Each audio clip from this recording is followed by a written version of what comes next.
J'ai l'impression qu'on sait toujours pour toi mieux que toi ce qu'il faut que tu fasses. J'aime beaucoup laisser la possibilité aux gens de trouver que c'est de la merde ce que je fais.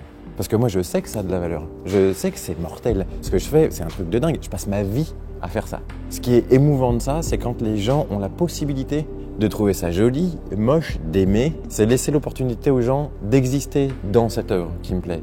Pour moi le jonglage, c'est toucher, c'est du toucher. Comment je touche l'objet, comment je touche le sol et comment je me comporte vis-à-vis de l'objet, c'est comme si je parlais juste d'une façon de toucher. Moi j'aime beaucoup concevoir à partir de rien, d'avoir des idées qui font ah et des trucs un peu flous ou cosmiques. On s'entraînait dans des gymnases qu'on squattait, on s'est entraîné dans des halls de la Défense quand c'était fermé.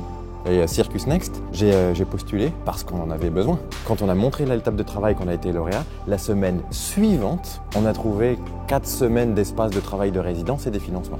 D'un coup, on était légitime et d'un coup, on avait des conditions de travail qui étaient plus respectables. J'ai l'impression que ce qui est important à comprendre, c'est que ce qu'on voit aujourd'hui, c'est pas moi, c'est comme si j'étais une partie visible d'une équipe. Et cette équipe, c'est Laure Caillat et Guillaume Martinet qui ont fait des fractaux. On a été obligé à un moment de se donner des termes pour avoir une légitimité institutionnelle comme directeur artistique ou directrice de production.